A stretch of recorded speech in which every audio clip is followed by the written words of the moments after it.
नमस्कार। वाक्पटु होने का अर्थ ईमानदार होना नहीं है। वर्षांत पर भारत के मुख्य न्यायाधीश का इंटरव्यू सुनते हुए मुझे अरसा पहले की सीख याद आई। वाक्पटु होने का अर्थ यह नहीं कि आप ईमानदार वक्ता भी हों। वाक चातुर्य कला है और कोई उसका माहिर हो सकता है, लेकिन क्या वह सच भी बोल रहा है या ईमानदारी से बोल रहा है? इसलिए मैं अक्सर अपने छात्रों को डिबेट होने के खतरों से सावधान करता हूं। हमारे स्कूलों में डिबेटिंग में वाणी की नैतिकता की कोई शिक्षा नहीं दी जाती है। वक्ता किसी मामले के पक्ष और विपक्ष में एक जैसे पटुता के तर्क साथ दे सकते हैं। यही सिखलाया जाता है। पक्ष महत्वपूर्ण नहीं होता, लेकिन पक्ष महत्वपूर्ण होता है। चतुर वक्ता पक्ष सुनते हैं या दिए हुए पक्ष के लिए तर्क जुटाते हैं। वे यह कहकर अपने कहे हुए की जिम्मेदारी से मुक्त नहीं हो सकते कि पक्ष उनका नहीं, उनका काम तो सिर्फ तर्क जुटाना था। हम जानते हैं कि उन्होंने अपना पक्ष चुना है। डिबेटर इसे अपने पेशे की अनिवार्यता कहकर मुक्त हो जाता है। वह अक्सर अपने कहे हुए जो कि उसका कर्म है जिम्मेदारी नहीं लेता। मुख्य न्यायाधीश चंद्रचूड़ से कई सवाल किए गए। उनमें अयोध्या की ध्वस्त की गई बाबरी मस्जिद की जमीन पर राम मंदिर बनाए जाने के फैसले से जुड़ा सवाल भी था। उसमें सबसे बड़ा सवाल यह था कि उस फैसले पर उसने लिखने वाले न्यायाधीश का नाम क्यों नहीं लिखा था। इसके जवाब में मुख्य न्यायाधीश ने कहा कि वह पूरी पीठ का सर्वसम्मति से फैसला था, इसलिए पीठ ने उसे लिखने वाले का नाम न देने का निर्णय किया। लेकिन यह बात इसलिए नहीं जमती कि अदालत की यह परंपरा नहीं है। न इस फैसले के पहले न इसके बाद इस तरह का कोई दूसरा उदाहरण मिलता है। लेखक के अपना नाम न देने का कारण उसकी विनम्रता हो सकती है, दूसरा कायरता हो सकती है। हम पिछले उदाहरणों से जानते हैं कि विनम्रता का आरोप आप प्रायः न्यायमूर्तियों पर नहीं लगा सकते। इतने महत्वपूर्ण मामले को सुलझा लेने का संतोष काफी नहीं होता। उसका श्रेय लेने के लोभ का संवरण क्यों किया गया? यह मसला यह था कि यह फैसला ही ऐसा था कि कोई भी न्यायाधीश यह नहीं चाहता कि भविष्य में उसे इसके लिए दोषी ठहराया जाए। इसका कारण यह है कि यह फैसला जैसा गौतम भाटिया और सुरसर पारसारथी ने लिखा था, मत्स्य न्याय का एक उदाहरण है। विधिवेत्ताओं ने इस फैसले का विश्लेषण करते हुए कहा कि यह तो ताकतवर है, अधिकार उसी का है जो कमजोर को सिर्फ बर्दाश्त करना है के सिद्धांत पर टिका हुआ है। चूंकि हिंदू लंबे समय तक मस्जिद के भीतरी हिस्से को लेकर अपना दावा करते रहे, जिसमें बीच बीच में हिंसा करना भी शामिल था, अदालत ने माना कि उस हिस्से पर उनका हक बन जाता है। कम से कम वह जगह विवादाग्रस्त हो जाती है। लेकिन चूंकि मुसलमानों ने मस्जिद के बाहरी हिस्से को लेकर जिस पर हिंदुओं का कब्जा हो गया था, हिंदुओं की तरह जिद नहीं की। अदालत ने यह माना कि उनकी उतनी रुचि उस हिस्से में नहीं थी और इसलिए वह विवादित भी नहीं है। लेकिन हिंदू चूंकि मस्जिद के भीतरी हिस्से को देखकर पूजा करते रहे, उनकी रुचि उनमें थी, यह मान लिया गया। दूसरी तरफ मुसलमान बाहरी हिस्से की तरफ देखकर इबादत नहीं कर रहे थे, यानी उनकी दिलचस्पी उसमें न थी। इस तरह के कुतर्कों या चतुर तर्कों से फैसला भरा हुआ है। अदालत ने अपने तर्कों से दो गैर बराबर पक्ष तैयार किए और हिंदुओं को मुसलमानों से ज्यादा वजन दिया।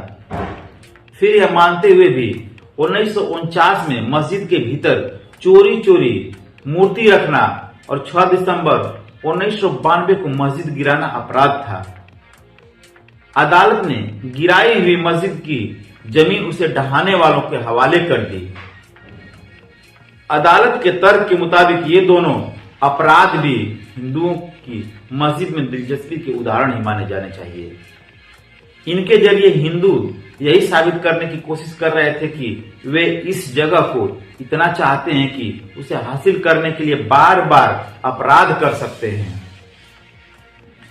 अदालत मस्जिद की जमीन को लेकर हिंदुओं की इस प्रतिबद्धता से बहुत प्रभावित हुई और उसने तय किया कि उनका दावा मजबूत है।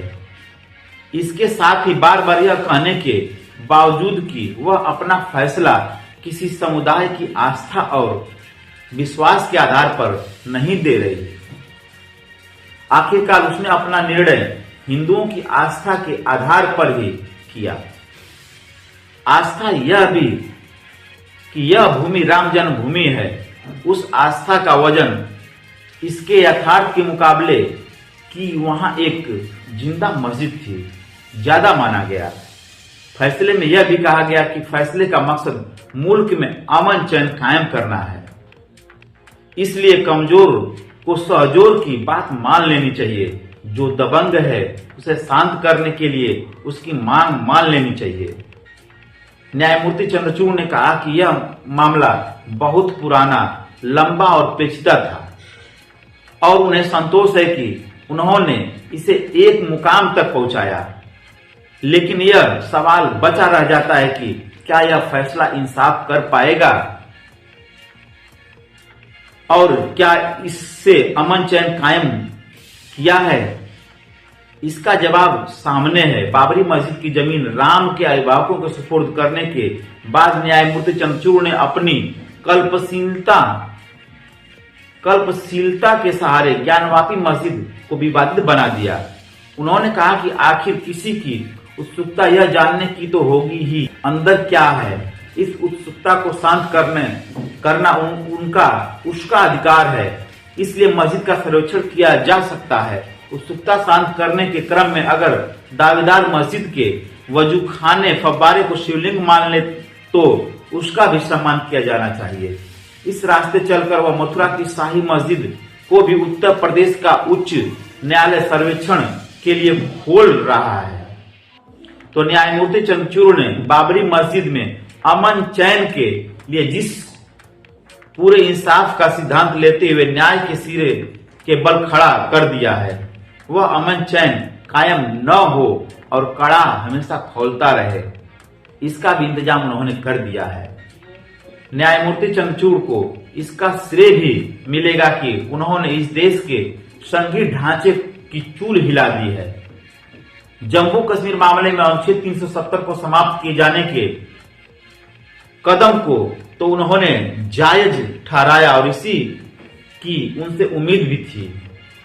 लेकिन एक कदम आगे बढ़कर उन्होंने यह भी फैसला दिया कि संघीय सरकार चाहे तो किसी भी राज्य को तोड़ सकती है, उसके भीतर से केंद्र शासित राज्य प्रदेश बना सकती है। इस एक निर्णय ने भारत को एकदम अनिश्चित में डाल दिया है और राज्यों को केंद्र की मर्जी का गुलाम बना दिया है। न्यायमूर्ति चंद्रचूड़ कुशल वक्ता हैं और उसके सारे वक्तव्य सामाजिक, सामयिक, राजनीतिक हैं। राजनीति के मिजाज को सहलाने वाले होते हैं, लेकिन अदालत में वे सरकार को असुविधा में नहीं डालना चाहते। वे यह चाहते हैं कि लोग निर्णय लेने वालों पर भरोसा करें, लेकिन निर्णय लेने वालों का आचरण भरोसा नहीं पैदा करता। यह सवाल बचा हुआ है कि इस सरकार के सारे आलोचकों की जमात के मामले वे एक विशेष न्यायाधीश के पास क्यों भेज रहे हैं। इसका जवाब यह नहीं कि उनके फैसले पर हमें भरोसा करना चाहिए। मुख्य न्यायाधीश बड़े दिन पर कैरोल गा सकते हैं, विकलांगों की कैंटीन बना सकते हैं और इससे उन्हें तालियां मिलेंगी, लेकिन उनका काम इंसाफ करना है।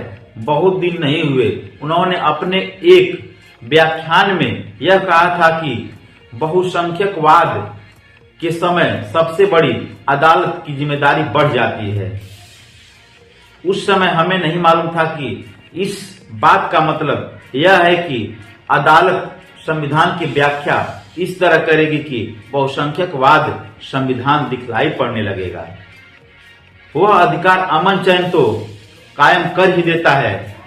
ये सारे विचार दिल्ली विश्वविद्यालय के लेखक के हैं।